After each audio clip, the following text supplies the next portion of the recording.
All right, you want to know something crazy? I know everybody's hearing about these huge multi-billion-dollar AI builds, but you want to know something awesome?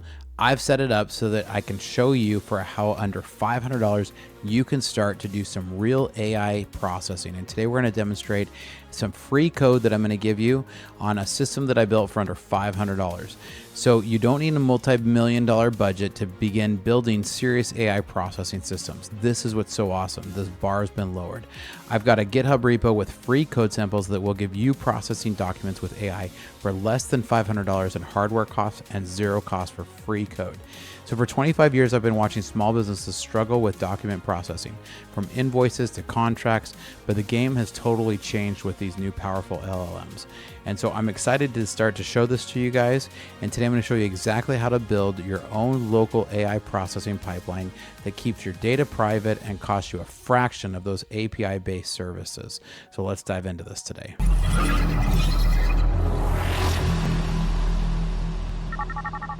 Welcome back to Startup Hack. I'm Spencer Thompson. Here at Startup Hack, we like to train software developers in our licensed coding bootcamps, as well as build custom software solutions for companies. With a decade of executive leadership as a fractional CTO and 25 years in software development, I've mastered transforming tech teams and products. All right, so running AI locally means no monthly subscription fees eating away at your budget. With tools like Ollama, you can begin to process documents without sending sensitive data to third-party servers. You can run it all on your own server with just the cost of the hardware up front.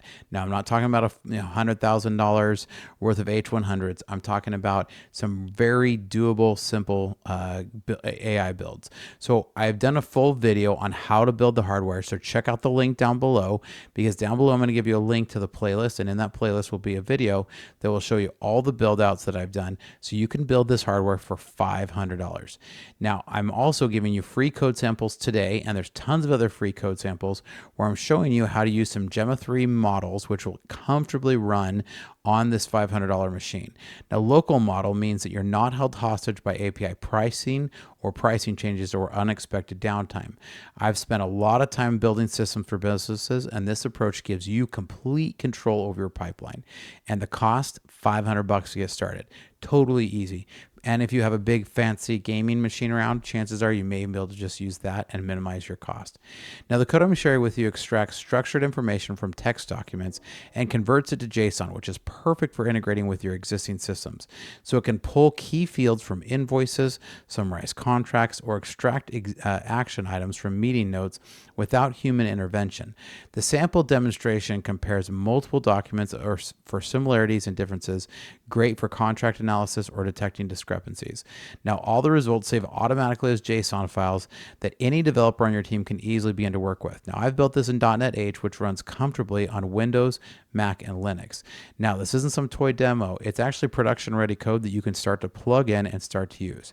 Now, if your company has systems that aren't connected, or you need some help building out some AI processing, reach out to us, because here at Startup Hack, our specialty is connecting systems and help your company work like a well-oiled machine. So check out startuphack.com/Spencer, because we can help you out. Now, if you're running, any kind of processing systems, reach out to us, because this code is going to help you to automatically extract key clauses from contracts instead of paying for paralegals. For an accounting firm, you could extract data from hundreds of invoices or receipts in minutes rather than hours of manual entry. For real estate companies, you can process lease agreements and extract critical dates.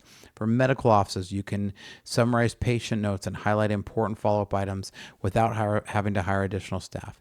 The beauty of this approach is that you can own the system and customize it for your specific business needs. You can also keep the data into your own HIPAA compliant services. You don't have to worry about this data floating around the internet, because it's very HIPAA non-compliant to be pumping this into a system like ChatGPT or Grok. Now, the very first thing that you want to do is you want to go and pull down the code sample that I'm going to use. So there's a link down below. So let me pull up this code sample here for you. Now, I've pulled up this link, and this is the link that's down below in your code here. So we're going to run through this here, right? So this is a console application that demonstrates how to use local LLMs via Ollama to extract structured information from text documents. This application shows how to use AI to process document contents, transforming into structured JSON formats that can be used in business applications. So the features is it will process text documents using Ollama, so you keep your data local. It will generate structured JSON, so it will work with any of your systems or easily pass over to a REST API. It'll compare multiple documents for similarities and for difference. It'll also save you analysis results as a JSON file. So you can do this with .NET 8, .NET 9 also works. Ollama you want to have installed and running. Now you don't have to have it installed on your own machine. So if your development machine isn't powerful enough, I've built it on this DIY AI machine, and I'm going to show you where you're going to want to change this code if you want to be able to do that. Then also you can, this originally was using the Phi 3 model, actually switched to use Gemini. But so you want to clone the project, run Ollama, and get it started. We'll show you this. Let's go ahead and dive in this, and we'll kind of show you some of this and how it's going to start to work. So once you've got this code pulled down, you can then decide where you're going to host it. Okay, so I've pulled down this code sample. Now, one of the very first things is you'll notice here is that I'm actually pointing this to another machine on my internal network. Now, you probably want to get into static leases or a DNS name or something. You can also set this up to pull across the internet. It's just as fast this way. But what I have running here is I have my Ollama server, which again, go make sure you check out the playlist down below, because that playlist has where we built this machine for less than $500. And I go through detailed step-by-step, even how to install the hardware. Very simple. But so in this case, I actually started up my Ollama, and I'm running Ollama, and you start by saying Ollama run Gemma 3, and I'm going to run the 12 billion parameter. 20, like, because this does pretty well even at the 12 billion, it's going to be good enough for what we need. So I make sure that this guy is up and running so that before my program even runs that I can do that. So this is also where you're going to list the model name if you want to change the model that you're running against. Now you can see in here that I have 3 example financial, like I have a financial report, I have a research paper here, and then I have a tech report, right? So we give these 3, and these are just sample data, right? But these could be anything. They could be invoices. You can see this is pretty intricate details that it can, dive into. There's quite a bit of data into these. So we're going to show you real time how fast this stuff runs. And so what we're going to do is we start it up, and this is just our main that runs the main part. We ensure the directories exist, for trying to read sample documents. So I'm going to close out each of these really quick. But you can see all of this, even with the models. And the models are about the last 100 lines of code. So we're writing this in less than 300 lines of code. Now, again, I know best practices, we should break these up into different classes and those kind of things. And you absolutely should, without a question. This is sample code for you to be able to take and to be able to break it down. So one of the very first things that it does in our main here is we actually test the Ollama connection and make sure that the model's up and check that everything's running here, right? So if we go into this here, you'll see this is what's actually making the call out to Ollama. And so it's just going to tell us that we're testing it. It's going to send over the message. It's going to send this and then return this, right? And wait for that to come back. And then as it does, it's say, hey, I either successfully did it or else it'll crash. So let's fire this up. Now, again, I've changed this, and normally you'd say change these into like a configuration setting or something at the top of your, in a database or whatever config settings you're going to be using. In this case, we're keeping this simple here for you. This is the Ollama endpoint. If you're going to run this local, all you would do is change this here to localhost, right?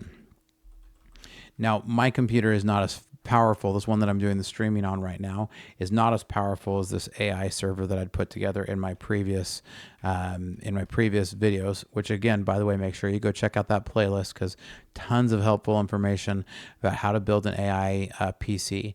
And then this is the model name. So let's fire this up and I'll kind of step through what is this doing. So the very first thing it's doing is you notice that it connected and said, hey, we successfully tested. Now it says I found 3 documents, right? And so again, this is where it tests the connections. It ensures the directories exist, right? So this is again where you're gonna, if you're gonna go do some processing, right? This is where it will loop through, make sure that all those directories it gets to, check sample text directories as well as our output directory, right? So it's going to check to make sure all of these are in place. Once all those are in place, our program is now ready to run. So it says, hey, do you want to summarize a single document, compare multiple documents, or just exit, right? So let's go ahead and let's start with summarizing a single document. And it says, enter the number of the documents that you want to summarize. So let's just summarize with document 1. So the very first thing it says is it loads the financial report document, and it says, hey, it gives me some general summary, right? So it's sending it over to the AI model, and this is going across the wire. This is doing this in real time here for you. So it came back and says, hey, this is the analysis. It also saved it out into a JSON file, right? So it's saving out our analysis, but then it goes through and actually gives me a structured response in JSON of the, what that document was.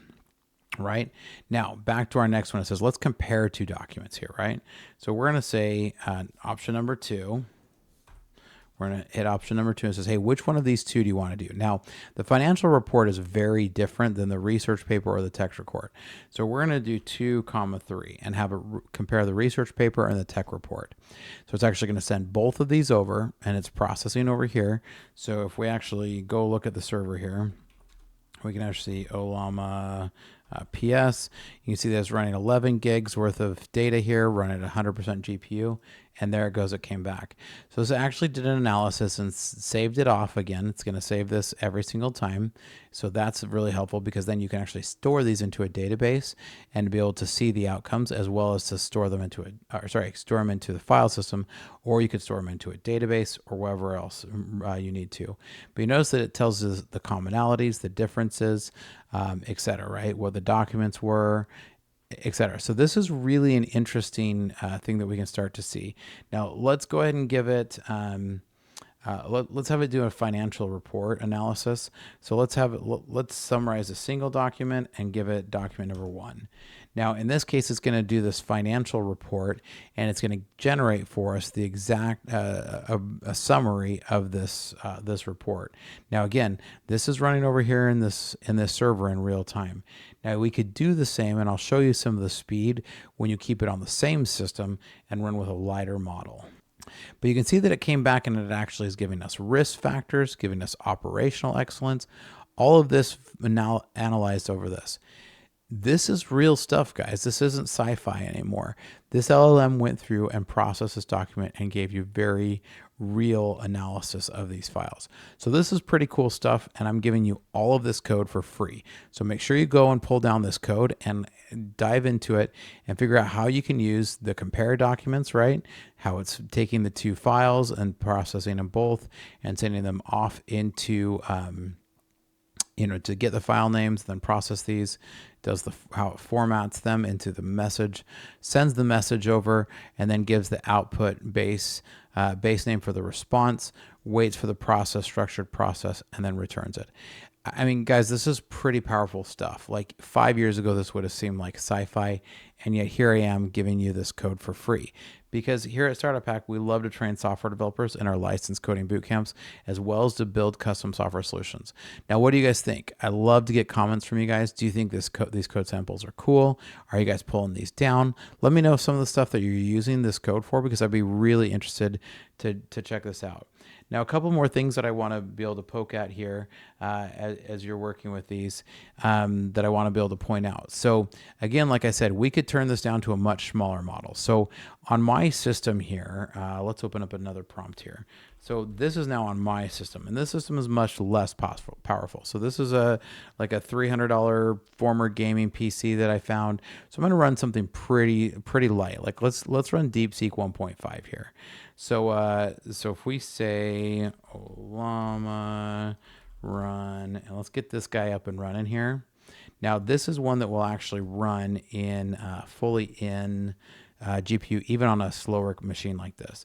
Now we can see on this computer, again, this computer is pretty low end. So we can see on the, wow, that was kind of interesting.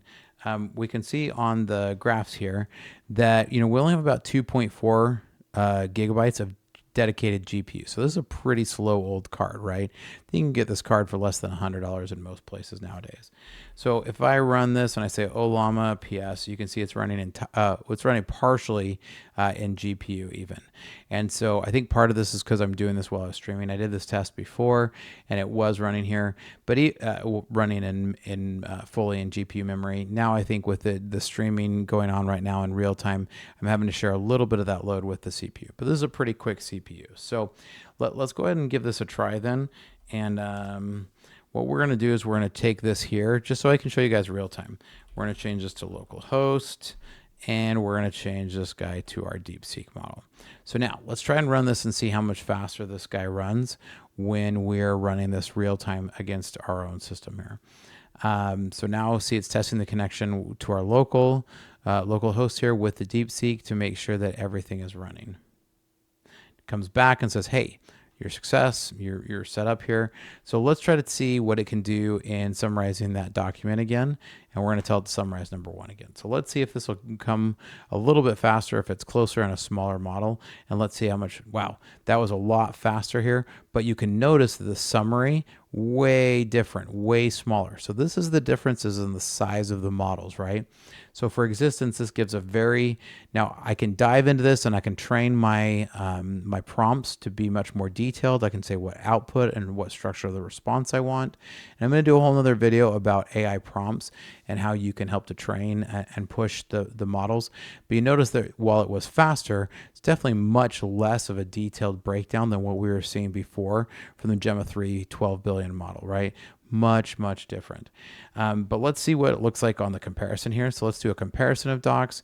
And now we're going to do that same thing where we say 2,3. Let's see how fast this can come back and comparing these two, but see what the level of summary is. So again, much quicker, right? That came back really fast. But you notice that our response here, way simpler, right? So you can see what the differences are, commonalities. So it is like the accuracy is there, but the in-depthness here is just not the same. But now I've showed you how you can run it locally with code running on the same one. I've showed you how you can run this against another machine that's running Ollama if you have a more powerful server to run it against. But here at Startup Hack, we love to train software developers in our licensed coding boot camps, as well as to build custom software solutions for companies. Again, as always, make sure you leave a comment down below because I love to have a great discussion with you guys. One of my favorite things here is I feel like I want to really bring it so that you know that you can be building out in real time. If you were to run this same type of a code on OpenAI's ChatGPT 4 API, it would cost you about $30 per 1,000 documents processed. Now, that's $3,000 monthly for processing just 100 documents per day.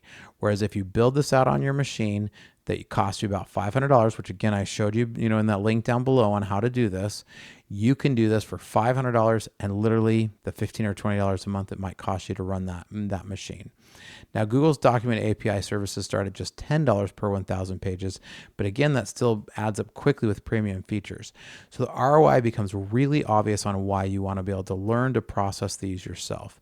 So there's tons of room that you can do to take this code and go run with it. So I'd strongly encourage each of you guys to dive in and to go run with this. This approach helps keep your data independent, keep you decoupled from other services, and then as better models are released, you can simply download those, modify your prompts, and continue to move forward. So I've designed the architecture to be extensible as your needs grow, but you're building valuable in-house AI expertise that can become increasingly important through the coming years. This is just the beginning. I'm going to continue to show you guys a lot of this. Now, what are your thoughts? Do you agree? Do you disagree? I love to have a great discussion, so make sure to leave a comment and make sure to like and subscribe. Here at Startup Hack, we love to train software developers in our licensed coding boot camps, as well as to build custom software solutions for companies. And so here's some great information about some of our software consulting services that we offer. Hi, my name is Spencer Thomason, and I'm a fractional CTO. With over a decade of executive leadership and a solid 25 years in software development, I've mastered the art of transforming technology teams and products. So what is a fractional CTO?